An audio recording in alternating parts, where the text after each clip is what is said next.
Welcome back to the True Sports Physical Therapy Podcast, a show that's by sports PTs and for sports PT professionals. We're here to accelerate growth in your sports PT career while giving you the tools to provide your athletes with game-changing results. Here's your host, sports physical therapist and practice owner, Dr. Yoni Rosenblatt. Welcome to the True Sports Physical Therapy Podcast. This one is going to be super different because I'm going to play the role of guest, and I've got my buddy Sean Greenspan, who is an elite level endurance athlete. Can we call you an ultramarathoner?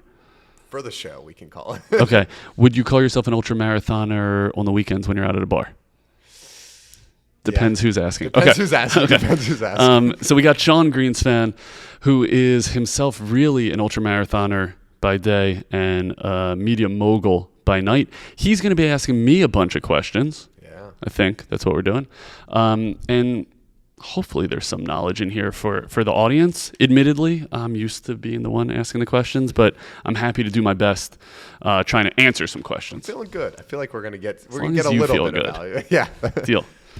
I thought I was going to get the intro, you know. Sean, you intro. Go ahead. How would you do it if this was your pod? This is, this is my True Sports Podcast. There you go. This is the True Sports Podcast. We got Yoni here today. I get to pick his brain as a pseudo ultramarathoner, a wannabe NFL player, NBA player. Really what I'm excited about, Yoni, is trying to uncover some of just like the basic things. Right now I'm an ultramarathoner, but I know that running and hiking are things that I love, and I think a lot of people enjoy. I know that, lifting weights is really good for you, and I want to be able to do that without bad, back and shoulders for like the rest of my life. And I want to learn a lot on this because I think as a 29-year-old who's stayed active, I'm getting away with a lot versus just like, doing what I should be doing. Sure. And Kelly Starrett, who was on your pod, he told me one time that the body is really resilient. And when people run for 40 years with bad form and don't take care of, their joints, and then it breaks down, they're like, why'd that happen? And it's the other way. It's like, no, your body's been amazing for 40 years, and it's like finally breaking down. Yeah. Like I always say, we're okay until we're not. And so, like, how do you either kick that can down the road of that point to you not being okay, or how do we avoid it? Yeah. Right. And that's the way I kind of look at helping people achieve their goals, whether it be ultra marathoning, like the lunatic that you are, or playing pickup basketball, on the weekend. It's just about kicking that can down the road. Absolutely. And I think where I want to start is with running. I think a lot of running is I think if it's like a natural human movement, even whether it's like power walking or whatever, it's I feel like it's great for the brain. It's great for cardio, great musculoskeletal. A lot of people are either afraid of it or try and can't. Right? What are some like ways to get into running if you feel like you can't and you want to do it safely? Yeah, so you want to think about, and this goes towards any athletic endeavor, you want to think about the necessary needs your body has to go through in order to accomplish that activity. So when I break down running, and this comes up a lot post-surgery, so this isn't such a foreign thing, how do we get that athlete back to running? Well, we know the athlete has to be able to do what? They have to be able to hopefully produce force somewhat symmetrically from their legs, right? So that you can stay in a straight line. You hope that happens.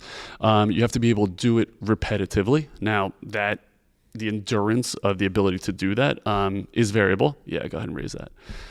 So you wanna put together a program that forces or encourages symmetry, and forces and encourages the ability to do something repetitively, which would be an endurance model. And then you want to think about the structures at play. So the first thing is your foot hits that ground, then that force travels up. So you want to start from the ground up. So how's the ankle doing? Or if you don't want to talk joints, how are the muscles in your foot doing? How's the calf doing? How's the hamstring quad doing? How's your glute doing? How's your low back doing? And I would start working my way up there to create strength to support the activity of running. Gotcha. So different strength exercises for each individual. So no, I would like to ideally put those together because that's the way we function as an athlete, right? It's important that as we identify weaknesses, if we need to isolate, great. And if you have the time and ability to do that, then yes, hey, here's your calf work. But if you can string those together and allow the body to act like a chain, that's where Kelly Starrett's genius comes into play when he talks about how amazing the human body is. Yeah. It's our ability to function like a fine-tuned machine working together. Yeah. Oh, wonderful. You're talking about that, like, we need to produce force somewhat evenly. Yeah. Right. Is that where like single leg work would come in? Yeah, exactly. That's exactly where that comes in. You want to make sure that you're not just laying down poor habits and biases. So very often, I see this a lot in the basketball population, where the opposite leg to the dominant hand will be that athlete's stronger limb because they're just used to like jumping off the left to go up right. And so you want to make sure that those legs somewhat catch up. So you're going to use kind of that right leg in that instance, in that example, to be the throttle. Like you want to keep that leg working as hard as possible without giving up, and then match it with the left. And I love working, we call it unilaterally in the biz. Make sure you're working one leg at a time to make sure that they're each progressing accordingly. I really like that. You also mentioned, you talked about the feet, the muscles in the feet. Yeah. I can tell you, again, as someone who's been playing sports their whole life, never did I think about muscles in our feet or strengthening the feet. Now it's a trend. Some Instagram ad got me to buy these Vivo barefoots. Everyone's walking around with barefoot shoes. Talk about the importance of the feet in running, really in like a lot of activities. Yeah. I like to train with shoes on, with shoes off. I think it makes a lot of sense to train in the environment that you're going to be competing. That's not always barefoot. We know there are benefits to training barefoot, and that's what we call intrinsic muscle recruitment or strengthening. And those are the muscles that run from your toes to your heels to make sure that those don't go to sleep and get really weak. The trends in and out of shoes and running shoes, they continue to vacillate, and it's really this ugly underbelly of the shoe world, where the shoe, let's say New Balance, the company, will come out and call the local running store and say, hey, we're going to give you this amount of merchandise. You got to sell this. Make sure you're pushing this or that. And so don't necessarily trust the shoe salesman that you walk in to find, but understanding that you want those muscles to be robust, to be strong, to be able to handle consistent force. And that's the way you train them, by pulling them out of shoes and getting the muscles that run from your toes to your heel to kick on, get stronger, get more resilient to the forces you're going to put through. Another thing that I love to do, and really credit to Schlesinger, Schles Strength on Instagram, is to float the heel and get the posterior chain being, I love throwing the foot into that, but the bottom of the foot, the heel cord being your Achilles tendon, your calf, and then your hams and glutes. And so if you can isolate that and load that and get pressure off your heel and more towards your forefoot by doing what's called a heel float, where we have the athlete just balance on the forefoot and keep that heel up in the air, like if you're standing on a step, and do exercises there. And train like that. What type of exercises? Like, so that would be things like, my favorite is a single leg RDL, so just hinging over that planted leg, but also squat work from that position.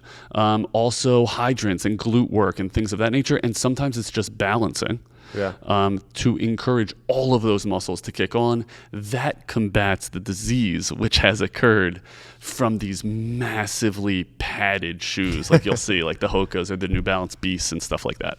What do you think about when you just see the normal person walking around in the Hoka ones or whatever? I just think they're getting weak.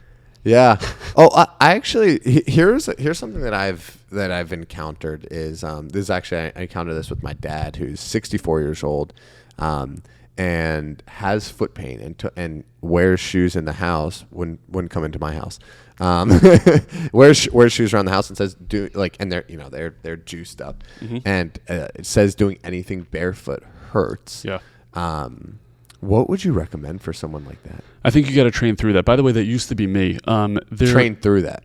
You got to train through that pain, unfortunately, and I rarely say that. But two pathologies that used to keep me up at night in treating them. One was heel pain, plantar fasciitis. The other was lumbar stenosis, which is a narrowing of the spinal column.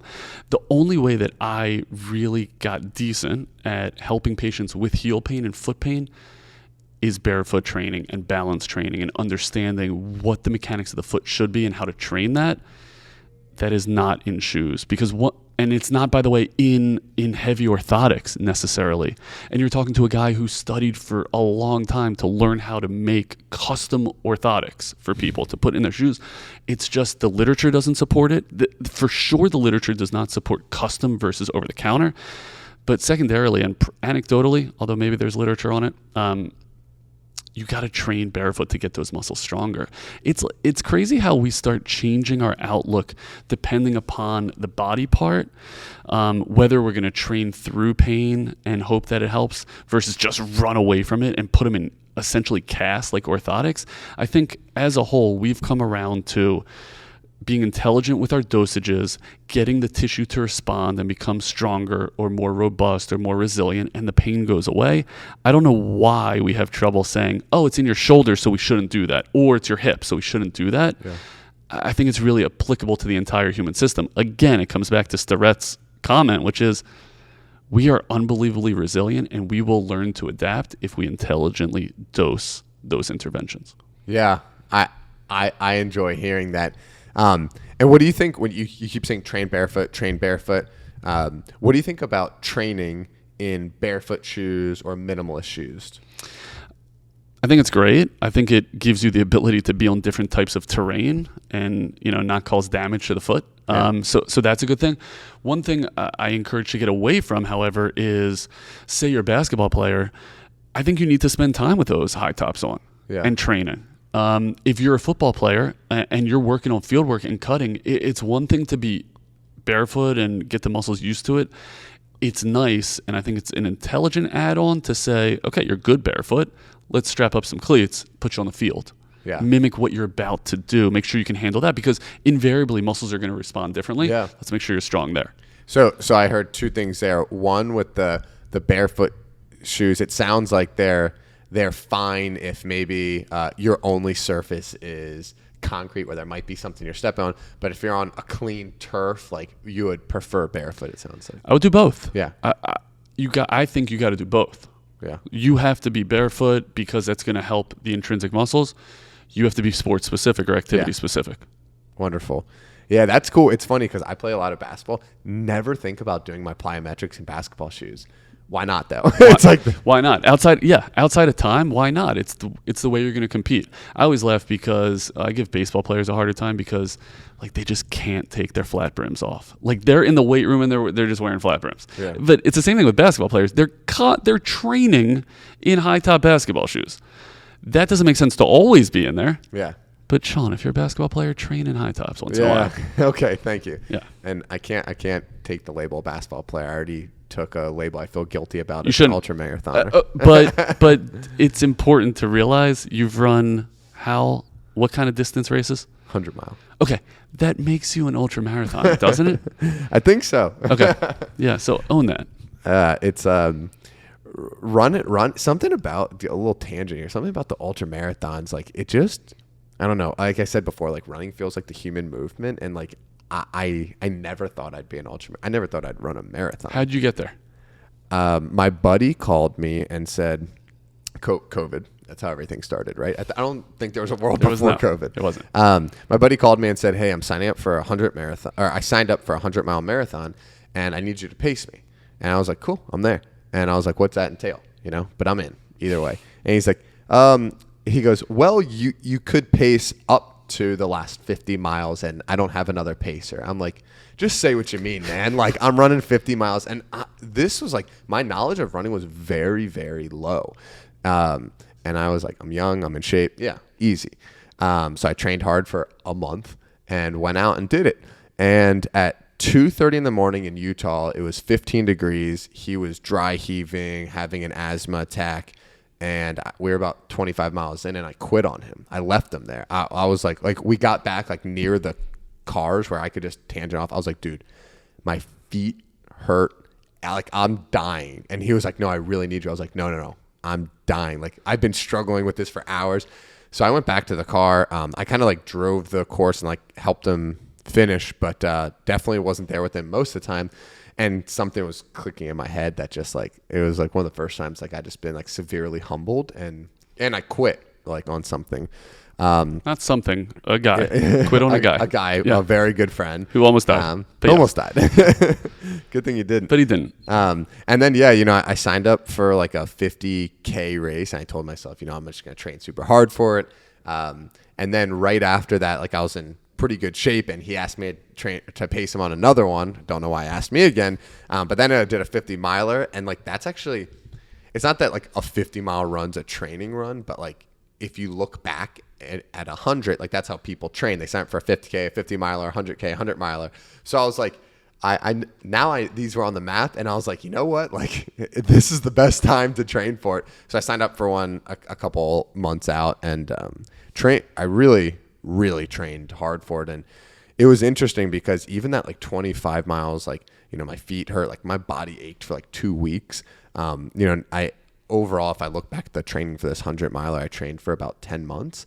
And you were talking about the body adapting. I'd get to a place where, I'd run a marathon like 2 or 3 days in a row, and I wouldn't like, it felt like maybe I lifted a little harder, but like just like a little sore. I love that. Okay. But to start this story, you're like, I don't really think I should be called an ultramarathon. Dude, you're a freaking ultramarathoner. Also, what's interesting is I feel like I met you like right around that time. Yeah. I think like right before you completed. Yeah. But you look like you're healthier and in better shape today than then. What do you attribute that to? Really, the True Sports Podcast? The True Sports Podcast. I've just been listening to this. And, it's funny that you say that because, I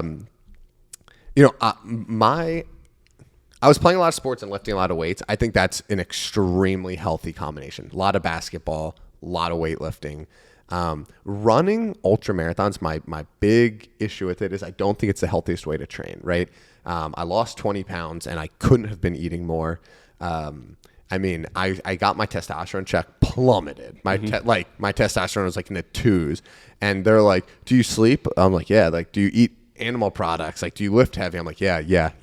And it's overtraining, right? I mean, it is overtraining. So I don't, if I had to guess, my cortisol was probably high. And I do feel more energized. Now you might ask why I just signed up for one last weekend, another one. I was going to ask that. Yeah. And it's because there's something about, having like a big, massive goal that's also, makes you feel good. Mm-hmm. I noticed that when I was training for this 100, was the first time in my life I was able to build and maintain a meditation practice. I didn't have a cheat meal for 9 months. I don't think I was in bed past 8:30 p.m., but one day, and it was my friend's wedding. Mm-hmm. Everything kind of fell in line because I was scared as shit. I was like, dude, if I don't do everything right, I'm not finishing. Yeah. So, it's kind of like, both sides of it. I do feel holistically more healthy now. Mm-hmm. But again, I don't feel like I have some huge goal that, I didn't. Yeah. Listen, that fear thing that you just referenced is a real thing. I remember talking about on the business side, like what the number one predictor that I thought was, or the number one thing that I could pinpoint in the success of our business, True Sports, and I think it was fear. I was just freaking terrified when I started. I just really felt like, if I didn't stay extra to see that patient, or come in early to see that patient, or spend the night on that treatment table so I could see the patient the next day, if I didn't do those things, I was so scared it would fail. And man, what a motivator that is, right? And so it's like, sounds similar to you with the ultra. Like, you were probably terrified that mile 26 you were going to feel like you did in mile 25 and when you bailed. Yeah. And so that fear, man, that'll get you in bed early. It'll get you out of bed early, it'll make you do everything. Yeah. Right. And so I think like sometimes having those goals, like starting your own business or staring down the barrel of an ultra marathon, is enough to get you rolling. Yeah. Right. And that's really interesting. I like that correlation to business. And, for those that don't know, how many locations do you have with True Sports? About 13. 13. So, Yoni, you've built a pretty impressive business. 13 locations. But like I always say, anyone can sign leases. Yeah. You got to fill them. Yeah. But we're doing okay. Yeah. You have 13 locations. I know there's a lot of things that people don't see that you do that, whether it's how much time you're giving each patient, the fact that you've partnered it up with like the gym experience, I think is huge. You do a lot. And I think for those out there, it sounds like chasing any goal, business, fitness, relationship, whatever. Fear's not maybe always such a bad thing. Yeah. Would you say? Yeah. I think it's, it gets your cortisol level up, right? And I think it might be a problem for longevity. But when you're getting rolling, or when you're laser focused on a specific goal, I think it's important. Yeah. All right. Now we're gonna roll into something that hits home for me, because everywhere you see on the internet, people that have enough money in the bank to retire and multiple houses talking about how we shouldn't be working too hard, right? I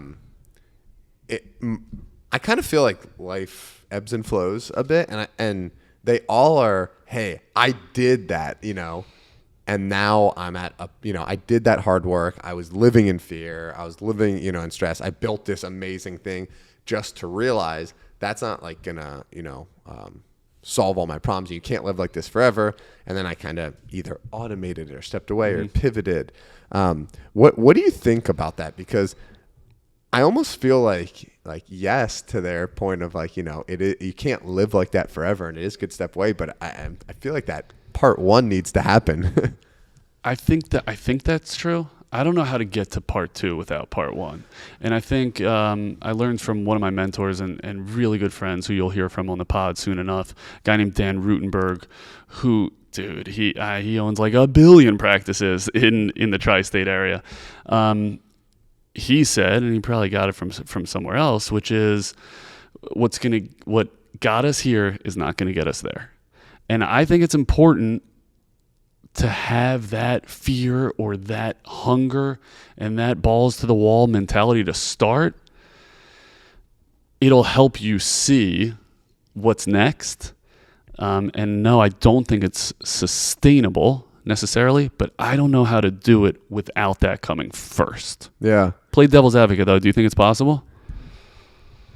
You think it's possible to have a awesome work-life balance, like play it slow, and eventually you'll get to whatever level you want to get to? I think it's possible. I don't think it's that realistic. I also don't know if it's how we want to get there, because I haven't built anything like you, but I've on a micro scale, let's like look at the ultra marathon, right? Being able like the depth that I was at some points training for that race and during the race allows me to kind of like see the other side and get the human experience. And if someone was like, yeah, that spike in your cortisol took 23 days out of your life, all right, sign up for that. Yeah, I'll sign up for that. Mm-hmm. I think someone, actually Peter Attia, talks about how he believes emotions are similar to like how we feel speed on an airplane. Like when you're coasting on an airplane, you don't feel it, but takeoff, your like head goes back against the plane, and that's how he thinks about emotions, right? And he said he loves those endurance events. He's a swimmer, because he's like, you're like literally at the bottom of the barrel, and then you finish the race, and that's like you're at the bottom and then the top, and it's like that acceleration of emotions feels amazing. And I think it's like a similar thing, whether it's with business or whatever, that you are. You need one to see the other better, right? Like you wouldn't really feel like you needed that work-life balance if you didn't put in the work and earn it. Mm-hmm. Yeah, you got to earn your Mondays, right? So like you gotta, so comedians say, right? Like you gotta put in that grind over the weekend in the comedic world to earn your Mondays to just sit around. I think the struggle becomes, and really transparently, this is my struggle, is how do you shift gears, dude? Because when you've spent years running at a certain pace, and there are people that work way harder than me. I've never met them, but I'm sure they're out there who are working way harder than me. How do you shift gears to say like, oh, let me smell the roses? By the way, are people going to be there with you to share the smell of the roses if you're grinding for too long? Like, you got to think about like, who do I want there? Who do I want to be a part of this journey? And how am I feeding those relationships? By the way, that doesn't mean like when I use that analogy, I'm not necessarily just talking about family. I'm also talking about coworkers and teammates and, people there with you. Are you building an environment? Are you building a team where people want to be with you, want to help you the whole time because they see a similar mission? Or are they just going to start peeling off? And I think that can affect how far you go. And that's why when I say, and when Dan Rutenberg says, what got us here won't necessarily get us there, you got to figure out, where is it that I want to go and who do I need around me? Yeah. Yeah. Your shifting gears question. I don't know if anyone has just solved that. Yeah.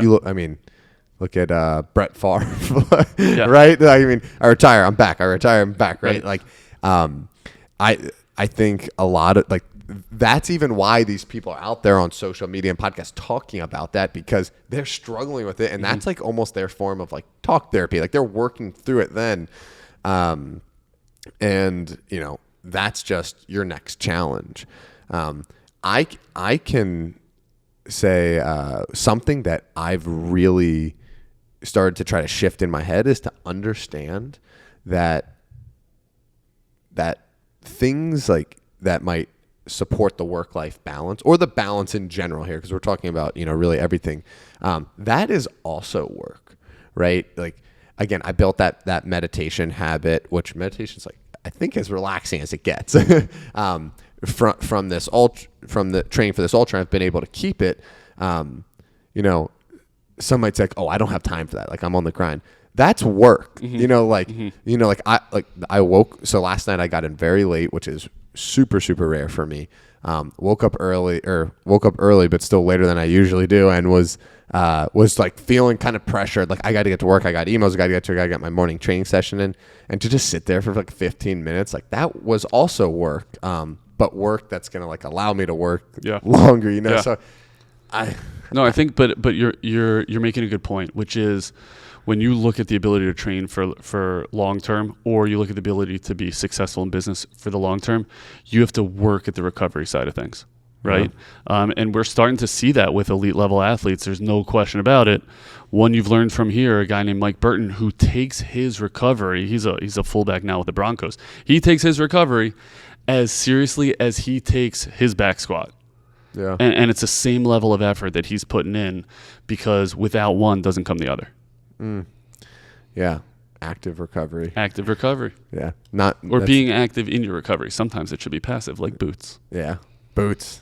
It's a good time for a Boots commercial. It's a good time for a Boots commercial. Well, that was a great tangent. I want to bring it back to something that does hit home for me personally, and with a lot of people around me while we're talking about like physically training, and it's back pain. Yep. Back pain. Everyone has back pain. Yep. And I think I don't want to talk about acute back pain like I slipped a disc, right? I want to talk about chronic back pain that makes people feel like they're scared to enter the gym, scared to even start running. What are some of the common causes of chronic back pain? Okay, so there are a ton of things that can affect the feeling of pressure or achiness or pain within the low back. Just like with any pathology, when you walk into that room, I always educate the therapist to try to say, okay, what is my list of things that could be causing this low back pain? So when I think about low back pain, it is if it's not that slipped disc, I'm trying to think like what could possibly be causing excessive force to be running through those joints or through that low back. Yeah. Tight hip flexors is number one. Where hip flexors attach, they actually attach to the anterior portion of your transverse processes. That means the front portion of the side part of your spine. Yep. Okay? So that means when they're tight, it's pulling forward and almost like overarching the back. Okay. Very often patients hate bending backwards when they have low back pain. They hate standing for long periods. All of that is what we call an extension moment or bending backwards of the spine. If your hip flexors are tight, it keeps that spine extended always. That's one thing. Let's talk about hip flexors. Okay. If you could imagine having a desk job and running an ultramarathon, It's horrible. I know what type hip. Yeah, but you're flexors always standing when we're on calls. That's because I'm trying to impress you. Okay. Yeah, it's working. It's because you're a PT. I'm Yeah. like, oh, Yoni, I stand all day, every day. But what are some things that get tight hip flexors? Sitting, right? Because it No shortens question. them. No question. Yep. And then running, right? Because it's So running can keep them tight, but it really depends upon like the way you're using your muscles. I think a better tie-in would be if you're doing excessive amounts of abdominal work, but you're not using your abdominals, you're using your hip flexors. That will overwork them and tighten them. Yeah. So that's another thing where you think you're going good. Yeah. And you're kind of missing stuff like that. And I think those hip flexors are just one to get tight because so much of what we do is seated. Even if it's like you're driving excessively, that it's a seated position, but that'll tighten them up. Yeah. There's an interesting study looking at the correlation between tight hip flexors and weak glutes. We don't really know what causes which, but oftentimes they occur in tandem. And so I would say another thing that causes tight hip flexors is weak glutes. Yeah. So, I mean, you obviously been studying this for a while. So you're saying, what the first thing that at least came to your mind when we're talking about pain is tight hip flexors, Yeah. which, again, for those that don't know, that's like the front. Like it has Yeah. nothing to do Correct. with the back, right? And stretching those out. Weak glute. So I've never heard that. It makes sense because that's kind of like supportive. I've also heard that sometimes glutes are like not necessarily like active if you're sitting a lot. What is that just like? So there's something called a length tension curve, and that means every muscle has its ideal amount of stretch in which it can work efficiently. So if a muscle is all stretched out, picture like a rubber band that's overstretched, it's not going to be able to snap back. It's not going to be able to do its job. That's a job of a muscle, is to snap back and encourage movement. So if you're sitting all day, your femur, your thigh bone is closer to your belt buckle, which means the glute muscle is being stretched around that backside. It's going to get, to make it gross purposely, like a stretched out ass. And it's going to get weak and it's going to get insufficient. That's going to, one, tighten up your hip flexors potentially, but two, pull away from some of that support the glutes can provide to your low back. You want to picture the low back has this like thick band of fascia that kind of goes around it, and that's like a God-given weight belt, and muscles attach and send fibers up into that weight belt, and you want those taut to give yourself that support through your midsection. That's where the idea of core stability comes from. Glutes are a big piece of that. So you want those glutes to be in the right position, not too stretched out, and strong. And that's where they will become, quote unquote, deactivated if they're too long. Gotcha. Two things. Sounds like sitting, not ideal. Sitting. So let's get up now. And then strengthening them. Are those the two biggest things? I think most people that I come across, right, when they say back pain, oh, I have to stretch. And then you generally see them do like a hamstring stretch. I hate that.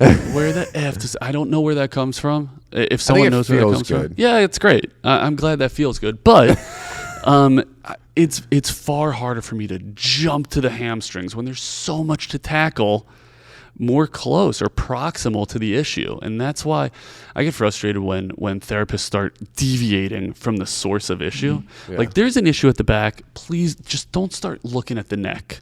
Unless you have done things directly around it. I just think you're getting ahead of yourselves and being too fancy. So yes, stretching, I encourage stretching with caution. You need to be a sniper when you're identifying that which is causing a pathology. Don't just assume low back pain, they got to stretch their hammies. By the way, their hip flexors are tight. They feel tight. Well, are they tight or are they weak? And I would look through that lens as it pertains to everything that attaches right around that low back. Gotcha. Because, I mean, it sounds like you're saying, because, you know, that it could be the neck or it could be the feet or whatever. But, like, let's start at the low back and then, you know, the hip flexors or the core. Yep. Core is one that interests me. So I was in Austin, Texas last week, and I went to a handstand class, and they were like, all right, cool, we're gonna do overhead shoulder press to warm up, and I was like, oh, give me the big heavy weights, right? They're like, we're gonna give you these tiny weights. I was like, cool.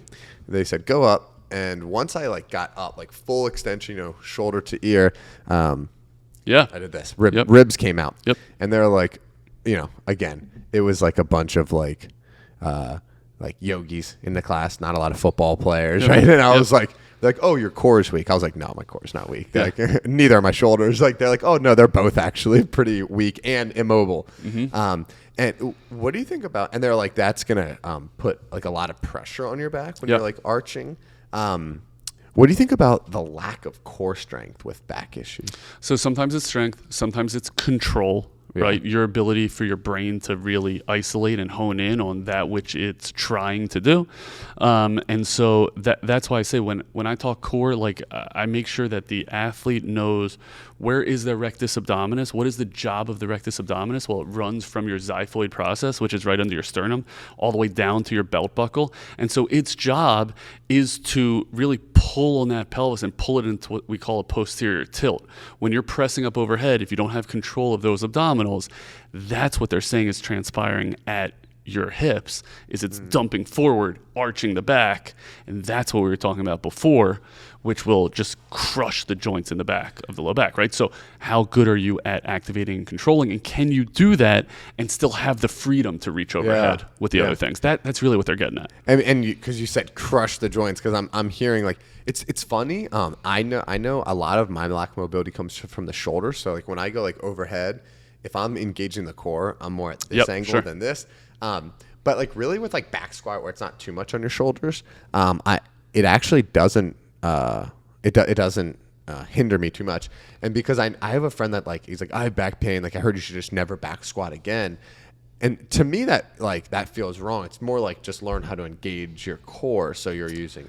Well, I think it's learn how to get through the movement appropriately. Yeah. And you got to see a professional that, like I said, is able to hone in on exactly what could be limiting that. Sometimes it's shoulders, sometimes it's hip mobility, sometimes it's ankle mobility, right? That could be anywhere when looking at it's such a global movement. So you got to be able to identify that which are the limiting factors and then cross them off and say, hey, that's not limiting, or that's limiting. How do I fix it? PT is so freaking simple. Sports performance training is so simple. It's just a matter of, is it weak? How do we test that? Let's strengthen it. Is it tight? How do we test that? Let's loosen it. Yeah. Simple. Super simple. It's funny because I was talking to a friend recently who was trying to like lose weight. And they jumped to what supplements they should be on. Like, should they intermittent fat? Like all this stuff. What would Peter Attia say about that? Yeah, he'd say, until you're sleeping 8 hours, there you go. Exercising 10 hours, and eating whole foods, we can't even talk about this stuff yet. He actually had something on Huberman's podcast where he said, if you don't exercise for 10 hours a week, you can't post anything on Instagram about it. Genius. He's really a genius. He is, because how simple he makes it. I think one of my last question is, as a business owner, a busy man, a podcast host, everything, not like your training, what do you do for daily maintenance on your body to practice what you preach? Yeah, I think it starts with what are your goals? Yeah. Is your goal an upcoming race? Yeah. Well, you got to deconstruct that and train appropriately. Is your goal to just be consistent and be able to complete your job, like in my world, like coach athletes and teach athletes? Well, that's going to look a little bit different. Yeah. And then once you deconstruct that, it's like, what can I really commit to? Yeah. And is that enough to get the effects that I want? Like you said, the 10 hours. Well, where am I going to find those 10 hours, let's say, to commit to this endeavor? And then once you have those lined up, someone who's as busy as you describe, they're going to want to just plan that appropriately. And once that's planned, now you're not walking into the gym or lacing them up and then figuring out, hey, here's going to be my workout. The work's already been done. Now you just got to do it. Yeah. Gotcha. Do you have, I like the way that you took that, because I don't think a lot of people go in with a plan, even admittedly, like people, like I've had big goals around 100. I winged it much more than I should have. I was more curious about your daily practice of assuming the goal is just to feel good, to be able to continue to do your job, and to not worry about bending down to pick up groceries, like the basic stuff. What type of things do you do daily to keep your body in tune? Yeah, so I've learned my own movement fault. One of them is I have a propensity to allow my hip flexors to get tight. So understanding how to keep them loose. Yeah. Kelly was a major proponent of that couch stretch, and really being able to teach that, educate that, breathe through that, so that it becomes a piece of my movement pattern. That's always something that I will revisit. So keeping my hip flexors mobile and keeping my hips overall mobile, knowing my own personal injury history with torn labrums, with Tommy John ligament tears, stuff like that, keeping those solid, because my goal is to be able to continue to do what I'm doing for as long as I want to do. And that means being able to show these plyometric exercises, right? And show these movement patterns appropriately. I always say no one wants a fat, out of shape physical therapist. I don't say that on interviews, but they don't. And so how do I keep that consistent? The other piece is my own mental health and the way I go about that. I'm really lucky and blessed. I was raised in a religious environment that promotes prayer, which at this point to me really means a meditative practice, right? And so that's baked into my DNA three times a day. Yeah. So I'm really blessed in terms of that, and just in consistency, man. Like that's what it's about, and having that plan. So that's the way I go about it. So I wake up, I pray or meditate. I make sure I pay attention to my mobility world. I've gotten more into the aerobic conditioning as I've gotten older. So I have my own cycling routines and goals there that I know I'm consistent with 3 to 4 days a week. And I know my strength and conditioning plans and environments. Like I have very little bounce to begin with. I want to continue to train that bounce so I can show a single leg plyo activity, which is tough. I look at 60-year-old coaches and they have trouble doing that. Yeah. That's not going to be me. And so I encourage myself to just keep up with some type of athletic training endeavor that's different than like your seated chest presses. Yeah. They're fun though. They're fun. But that is my least favorite topic. Is talking about me. So thanks so much for making me do that. for coming back with the second part of the question to make sure. No, I am. I really love what you said about consistency, and that you said like you look at like prayers, meditation. The person who teaches me meditation says meditation is the highest form of prayer, and I think it just kind of goes to like a fact that we're all looking for the same thing. Yeah. We're all doing like. Everyone's talking about this, the same thing, and it's a little off topic for what we're talking about, but like I realized it so much. It's like everyone's looking to be healthy, physically, mentally, in a place where they're not just making money, they're doing good things on the world, but it's not killing their soul and killing their health. And I have loved working with you. Full disclosure, me and Yoni work together on his business, and I love what you're continuing to just put out. And I think it's like, yeah, you teach physical therapy, but you also teach like other lessons to it, and it's pretty cool to be a part of. Yeah, well, thank you for that. Thank you for the kind words. It's obviously I'm super passionate about it. Yeah. And so, are you saying I need to tone that down? But I am passionate about it, and I want to keep doing it as long as I'm passionate about it. And I think there's so many lessons that come out of understanding a good strength and conditioning or health routine that are applicable to so many different things. It's crazy how the pods that I started, the conversations that I start, center around something clinical and then evolve into life lessons. It's pretty amazing. It is. Thank you for it. Yeah. And thanks for having me. No problem. Well, Sean, thanks for being on the True Sports Physical Therapy podcast. I appreciate you interviewing me, albeit at times uncomfortable, but you've taught me a ton through this process. You've taught me ways to get to the core and to the root of what it is we're trying to accomplish, and you did that here. So thank you for bringing that to my audience. Sean, tell my audience where they can find you. Yeah, you could find me on Instagram, Sean Greenspan, at Sean Greenspan, SeanGreean. No. Oh, hey. Edit that, Mike. Edit that out. You could find me on Instagram at Sean Greenspan, SeanGreenspan, and on YouTube, same channel name. And tell me what your company does. Greenspan Consulting. So we actually work with businesses in the fitness and wellness industry to help them really grow their impact on the world. So it was about 2 years ago when I realized that I want to work with brands that I could feel a part of, and I really care about. So whether it's through social media, email marketing, or partnerships. And yeah, that's what we do. And you do it really well. So thank you so much. This was a great idea. I had a great time. I look forward to keep learning from you.